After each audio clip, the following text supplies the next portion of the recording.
With me today is Dawood Rogers. Salam alaikum. Wa alaikum salam. Now we're speaking some Arabic here, so and it's kind of obvious, even though we've got these big beards, that we're not a part of ZZ Top or or the Amish. So let's talk about your bridge to faith. Where did you start out? Well, I'm from Eugene, Oregon originally. I was born in Eugene. That's the northwest part of the United States. Pacific Northwest, yeah. Specifically the Pacific. Specifically the Pacific. That's easy for you to say. All right, now, let's ask the question. Now, did you start out as a Muslim? Is that how you started out? Or? I was raised in a Catholic family, actually, and I grew up, practicing Catholicism, going to church every Sunday with my parents and this type of thing. But just as a young man, I started searching, as a rebellious young American youth. I started looking into everything and having your own mind and being rebellious against everything. And so I just didn't feel anything really for the church. So I started searching, I said to myself, let's see what everybody else believes in the world.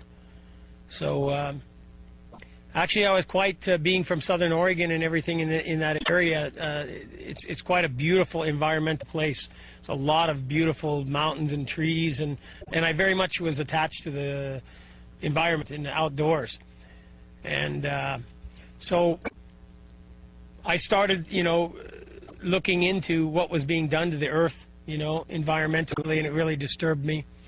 I saw some of the political ramifications of that and such that, corporations were basically exploiting the reserves of the forests and such and cutting them down, and it really disturbed me. I wanted to live a natural lifestyle, and so me and some friends, we were into horses, and we used to ride in the mountains and camp out and such. And after high school, we said, why don't we move out onto a piece of land and live this natural lifestyle that we want to live, an alternative lifestyle, as you would, So I basically became a hippie in a way. I had long hair, and, I had a horse. I had no car. Now, did you have this big beard? I had a big beard, yeah. I had a full beard probably as a senior in high school. Oh, my gosh. Yeah. So, and that was probably fairly unusual, but I was really different anyway in the way I was thinking and in the way I was heading. MashaAllah. So we moved out onto a piece of land and started living this natural lifestyle. And when you're off in solitude like that, and there's time for reflection, what types of things goes through your mind as regards belief or faith or God or things like that? Does anything come up? Of course, being in a really serene environment where it's silent and it's beautiful, it reminds you of God's creation. And your mind clears up a lot too. You kind of start thinking clearly. It's hard to explain, but if you spend a lot of time out in a quiet, solitude kind of a place, you start, hearing more of your own inner voice almost. You start thinking clearly, and you start remembering God. And I always believed in God. I mean, it wasn't that I, absolutely ever stopped believing God. I always knew there was a God, raised as a Catholic. I just didn't quite understand, the way that they understood it. I just didn't, I needed to find my own path and what I believed in.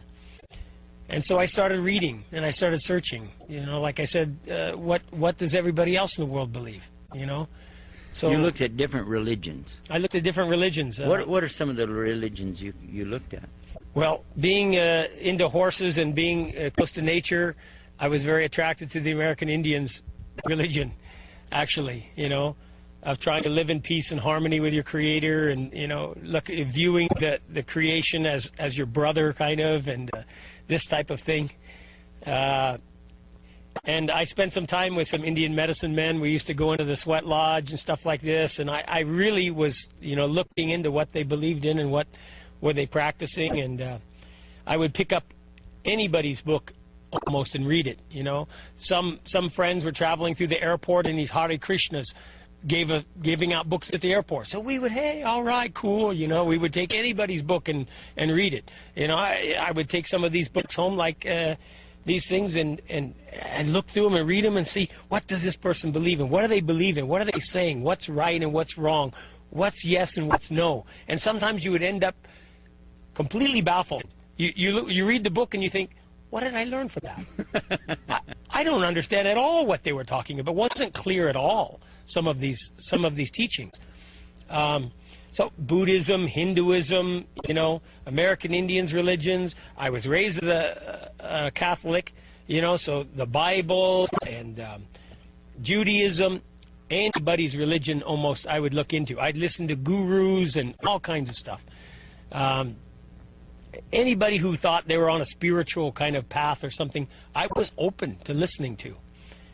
So it turns out that there was one man amongst us who gave us a Quran, simple English translation of a Quran, and he basically just said, "You're looking at all these books, you're reading these different books of religion. Here, read this one," with no real introduction, or no real explanation, or no real proselytizing or anything. Just, here's another book. This one's from the Muslims. It's called the Quran. It's, read this one, And so I started, reading that book. And we used to sit around the campfire like this when we were living out in the mountains. I was living in a tent. And we used to discuss the theologies and the ideas and the concepts that we were reading about or thinking about or contemplating, And we used to sit around and discuss it, and share the books, hey, let me read that book when you're done. I got one for you, and, let's check it out.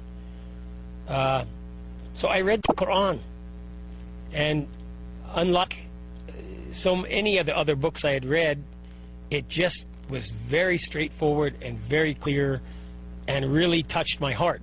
When you read in the Quran, there's one creator, one God, and he needs to be worshipped alone, directly, exclusively, and that he sent all of these prophets, and that those prophets were brothers. I just sat there and nodded my head and went, okay. Kind of as a skeptical American almost, you read these books with, let's find out what's wrong with this book rather than what's right. Almost like, let's see if I can find what's wrong with this book that I don't agree with. So I started reading and I was like, I agree with that. I agree with that. That makes sense. I didn't find things that I disagreed with. I found, of course, some things I didn't understand. It was just a very simplistic kind of a translation, too, of the Quran. Very, very simple and very straightforward. It was actually meant for, like, students who had to take an Islamic course in school, and it was just a, But it really made sense to me, and I really believed in it, It already, as I said, I already believed that there was one God and one Creator. So when I read that, I said, I believe in that, And, it says that you should pray, like, for instance, in the Quran, it tells us we should pray in 3 parts of the day, in the beginning, in the middle, and the end. Without the understanding or the explanation of the Prophet Muhammad, peace be upon him, he taught us that it's 5 prayers a day. But if you just read the Quran, it actually mentions 3 parts of the time. And so I thought, that's a good idea. You should pray, And I didn't know anything, of course, of the Sunnah at first. And it all took years and took time and took exposure. Actually, I didn't know Muslims, never been to a mosque, never been to an Islamic country, and I was completely wide open, too. It was a blessing in a way because there was no prejudice in my mind.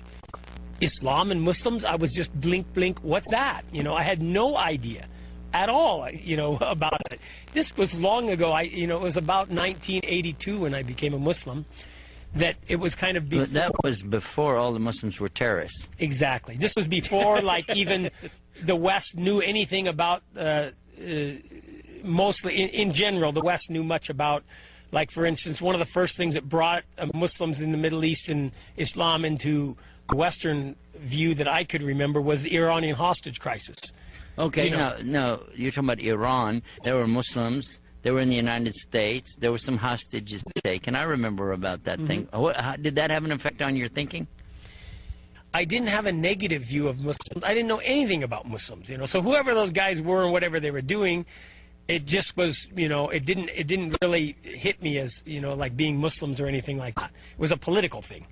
So you were not even thinking about, okay, he's an Iranian Muslim. You're saying he's an Iranian politically oriented person. Sure, they must have had an unjust government, so they overthrew their government, and this type of thing was going on in South America. No relation to God, to Islam. I wasn't thinking about, you know, really relating it to Muslims or religion. It was political to me. So could that be some of the problems we see today?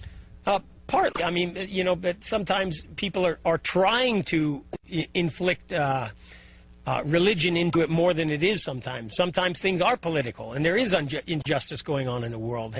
And you know, sometimes people want to twist things around a little bit and say it's going on because of just their religious beliefs, not necessarily because of injustice. You know what I mean? So anyway, I was wide open to different ideas and things like that. So when I read the Quran, it struck me, and I believe in its basic, clear message of there being one creator. And specifically that, like Moses, Jesus, and Muhammad were brothers in the same faith, that the religion was one with them. And they teach, in essence, the same message of worshiping the Creator alone and following the Prophet during that time, his time. So that made perfect sense to me. That was really clear, and I was living up in the mountains, and I just tried to, you know, live a good life and be a good person. And it was many years, actually, before I actually met Muslims and started getting involved in actually knowing any other Muslims. Question. Now, you said it was many years before you met any Muslims, so I want to ask you, were you disappointed? In a way, yes and no. At first, you know, you meet people from other countries. They have different cultures and different languages and different mannerisms. So sometimes you just write it off as, oh, you know, they're just different in a way, you know. Maybe because of his culture and his language and his, you know, this and that. It wasn't until I developed an understanding of what is right and wrong in really Islam more that I understood some of the actions of Muslims are really wrong. You know what I mean? I was so ignorant, in other words, at first, that I couldn't tell you that he was a bad Muslim because I didn't know that much in the beginning anyway, to know that it was a difference between his culture or his religious teachings. Well, this is fascinating. We're getting so much out of it. We're drawing close to the end of our program. What message do you have for us? What maybe you could tell us what happened that put it all together for you and brought you to where you are now, briefly. Well, I'd like to mention one really interesting thing that kind of happened was that I used to sit up on the mountain and meditate and pray to God. And I asked him to guide me. No matter what it was, whatever corner of the earth, whatever it was, a far-off land or religion or whatever, I wanted to know the truth, and I wanted to be guided, and I prayed for that before I knew anything about the Quran or anything. And I was living in a remote area of eastern Oregon, and somehow Allah guided me, brought me a Quran when there was no Muslims around really, and really no mosque in the area. And I read that Quran, I believed in it. We used to sit by the campfire and discuss it. And one time we had a problem in the community. We lived like a commune, a community of people living. And somebody had come to our camp, our little place, and had caused some trouble, drank some alcohol, got really, you know, outrageous behavior, caused some trouble with somebody's girlfriend, and there was a big old scene, and boy, there was almost a big violent fight. And we said, hey, we really got to find a way of solving these problems. And let's make this book and what it says our guide. Because I was believing in the Quran. And I said, let's make this, a few of us said, let's make this Quran the rule for our land. What it says is allowed, we allow. What it says is forbidden, we'll forbid. How about we do that? And when I think back of it, it makes my hair bristle almost, because we were trying to establish the Islamic law, the Sharia, without hardly knowing anything at the time. I wish we have more time. Maybe perhaps another time you'll be on our program with again. And if you want to be guided And this is what happened to me, the same thing. Just say those words, "Oh God, guide me."